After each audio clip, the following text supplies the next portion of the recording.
नमस्कार दोस्तों, आज हम आपको कोकिला व्रत पूजा विधि व कथा सुनाने जा रहे हैं। साथ ही जानेंगे कि कोकिला व्रत कब है। तो चलिए शुरू करते हैं। इस बार कोकिला व्रत 10 जुलाई दिन बृहस्पतिवार को मनाई जाएगी। कोकिला व्रत का पूजा का प्रदोष मुहूर्त है शाम 7:22 PM से 9:28 PM तक। धार्मिक मान्यताओं के अनुसार कहा जाता है कि इस व्रत को करने से महिलाओं को अखंड सौभाग्य की प्राप्ति होती है। इस व्रत की शुरुआत आषाढ़ पूर्णिमा को की जाती है और कहीं कहीं इसका समापन सावन की पूर्णिमा पर होता है। कहीं कहीं पर यह व्रत पूरे 1 महीने तक किया जाता है। इस व्रत को वैवाहिक स्त्रियां और कुंवारी कन्याएं दोनों ही करती हैं। यह व्रत संतान सुख के लिए भी किया जाता है, सुख सौभाग्य की वृद्धि के लिए भी किया जाता है। इस व्रत को पूर्ण नियम से, पूर्ण विधि विधान से करना अच्छा होता है, तभी उसका फल प्राप्त होता है। इस व्रत में आदि माँ भगवती की कोयल के रूप में पूजा की जाती है। शास्त्रों के अनुसार इस व्रत को सबसे पहले माता पार्वती ने किया था और माता पार्वती ने शिव जी को पति के रूप में पाने के लिए यह व्रत किया था। आषाढ़ मास की पूर्णिमा के दिन कोकिला व्रत रखा जाता है। ऐसा माना जाता है कि कोकिला व्रत को उस महीने में करना चाहिए जब उत्तराषाढ़ मास हो। दूसरे शब्दों में कहें कि कोकिला व्रत तभी करना चाहिए जब आषाढ़ मास का महीना समाप्त हो जाए। ऐसी मान्यता है कि जब भी आषाढ़ पूर्ण हो तब कोकिला व्रत किया जाता है और यह व्रत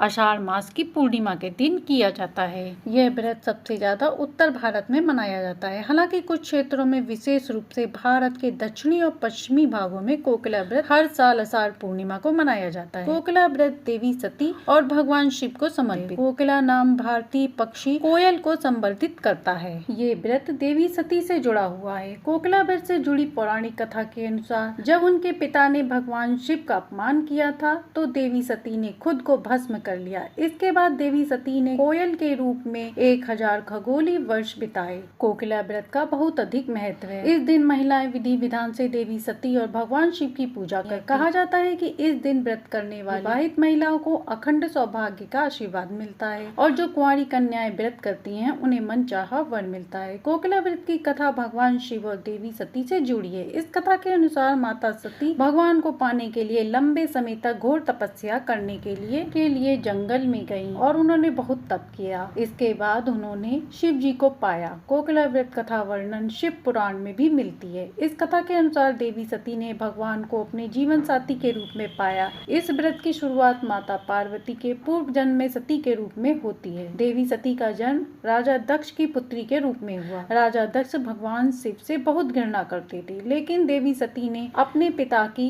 अनुमति के बिना भगवान शिव से विवाह कर लिया। दक्ष ने सती को अपने मन से, अपनी जगह से हटा दिया और उन्हें उनके सभी अधिकारों से वंचित कर दिया। राजा दक्ष एक बार यज्ञ का आयोजन करते हैं। इस यज्ञ में वह सभी लोगों को, ब्रह्मा, विष्णु और सभी देवी देवताओं को आमंत्रित करते हैं, लेकिन भगवान शिव को नहीं बुलाते हैं। ऐसे में जब सती को पता चलता है कि उनके पिता दक्ष ने अपनी बेटी को नहीं बल्कि सबको बुलाया है, तब सती को यह बात सहन नहीं हुई। सती ने शिव जी से अनुमति मांगी कि वह भी अपने पिता के यज्ञ में जाना चाहती हैं। शिव जी ने सती को कहा कि आप बिना बुलाए न जाएं, भले ही वह आपके पिता का घर क्यों ना हो। सती शिव जी की बात नहीं मानती हैं और हठ पूर्वक अपने पिता के यज्ञ में चली जाती। वह शिव जी की अवहेलना करती हैं और दक्ष के यज्ञ में जाती है, जानने के लिए कि उनके पिता ने उनका पूरी तरह से तिरस्कार किया है। दक्ष न केवल सती का बल्कि भगवान शिव जी का भी अपमान कर उन्हें अपमानजनक अपशब्द कहते हैं। सती अपने पति के इस अपमान को सहन नहीं कर पाती और उसी यज्ञ की अग्नि में कूद जाती हैं। सती अपने शरीर का त्याग कर देती हैं। जब भगवान शिव को सती के बारे में पता चलता है तो वे उस यज्ञ को नष्ट कर देते और दक्ष का अहंकार नष्ट हो जाता है। सती के हठ के कारण प्रजापति भी यज्ञ में भाग लेने के लिए सती को श्राप देते हैं कि वह कोयल के रूप में हजारों वर्षों तक नंदन वन में रहेंगी। इसी वजह से इस व्रत का नाम कोकिला व्रत पड़ा, क्योंकि देवी सती ने कोयल के रूप में भगवान शिव को फिर से पति के रूप में पाने के लिए 1000 साल तक इंतजार किया। इस व्रत के प्रभाव से उन्हें फिर से भगवान शिव को दोबारा हासिल किया। कोकिला व्रत की पूजा विधि है, इस दिन ब्रह्म मुहूर्त में उठकर नित्य कर्मों से निपटकर स्नान आदि करें, फिर मंदिर में भगवान शिव और माता पार्वती की मूर्ति स्थापित करें और उनकी पूजा करें। भगवान शिव का पंचामृत से अभिषेक करने के बाद गंगा जल चढ़ाएं। पूजा में सफेद फूल और लाल फूल, बेल पत्र दूर्वा, गंध, धूप, दीप आदि का प्रयोग करें। इस दिन व्रत रखा जाता है। सूर्यास्त के बाद पूजा करके फल ग्रहण करें। इस दिन महिलाओं को ब्रह्मचर्य का पालन करना चाहिए। इस दिन महिलाओं को विशेष रूप से मन को शांत रखना चाहिए और पूरा दिन माता पार्वती और शिव जी की आराधना कर व्रत को पूर्ण करना चाहिए। पूर्णिमा पर इस तरह करने के बाद अगले दिन फिर से स्नान आदि करने। कहीं कहीं पर यह व्रत सावन की प्रतिपदा से किया जाता है, तो प्रतिपदा के दिन भी इसी विधि विधान से पूजा आराधना करनी चाहिए। इस व्रत को पूर्ण करने के बाद एक समय भोजन किया जा सकता है। शाम को शिव जी के साथ माता पार्वती की पूजा आराधना करने के बाद पक्का भोजन ग्रहण कर सकते हैं। इस व्रत को अगले 8 दिनों तक भी किया जाता है। तो ये थी कोकिला व्रत की संपूर्ण जानकारी। आशा है कि आपको ये जानकारी और कहानी पसंद आई होगी। पसंद आई हो तो लाइक शेयर सब्सक्राइब करें।